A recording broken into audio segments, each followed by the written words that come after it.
اعوذ باللہ من الشیطان الرجیم بسم اللہ الرحمن الرحیم۔ السلام علیکم ورحمۃ اللہ وبرکاتہ۔ طالب علم ساتھیوں، اس سے پہلے والی ویڈیو میں ہم نے سورہ بقرہ کی آیت نمبر 266 کا ترجمہ تفسیر پڑھی۔ اس ویڈیو میں ہم پارہ نمبر 3 سورہ بقرہ کی آیت نمبر 267 کا ترجمہ تفسیر عربی شان نزول پڑھیں گے اور قرآن کی روشنی میں اہم دینی مسائل بھی سیکھیں گے۔ لنک میں نے اس ویڈیو کے ڈسکرپشن میں شیئر کر دیا ہے۔ فرمان عالی شان ہے کہ علم حاصل کرنا ہر مسلمان مرد عورت پر فرض ہے۔ اے اللہ ہمارے علم میں اضافہ فرما، آمین۔ سورہ بقرہ آیت نمبر 267۔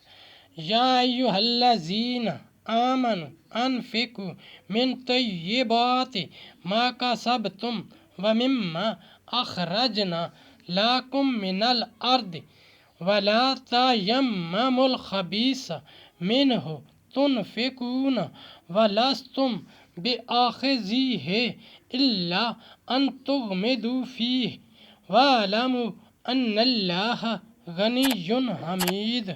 ترجمہ: اے ایمان والو، اپنی پاک کمائیوں میں سے کچھ دو اور اس میں سے جو ہم نے تمہارے لیے زمین سے نکالا، اور خاص ناقص کا ارادہ نہ کرو کہ دو تو اس میں سے، اور تمہیں ملے تو نہ لوگے جب تک اس میں چشم پوشی نہ کرو، اور جان رکھو کہ اللہ بے پرواہ سرایا گیا ہے۔ تفسیر: مسئلہ اس سے کسب کی اباحت اور اموال تجارت میں زکوٰۃ ثابت ہوتی ہے۔ یہ بھی ہو سکتا ہے کہ آیت صدقہ نافلہ فرضیہ دونوں کو عام ہو، خواہ وہ غلے ہوں یا پھل یا معاون وغیرہ۔ شان نزول: بعض لوگ خراب مال صدقہ میں دیتے تھے، ان کے حق میں یہ آیت نازل ہوئی۔ مسئلہ: متصدق یعنی صدقہ وصول کرنے والے کو چاہیے کہ وہ متوسط مال لے، نہ بلکہ خراب، نہ سب سے اعلیٰ۔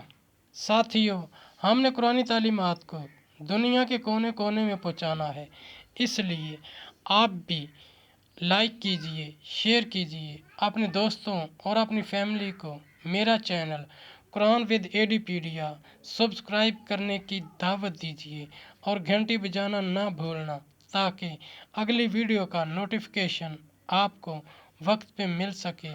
اللہ کریم ہم سب کی نیک اور جائز حاجات پوری فرمائے، آمین یا رب العالمین۔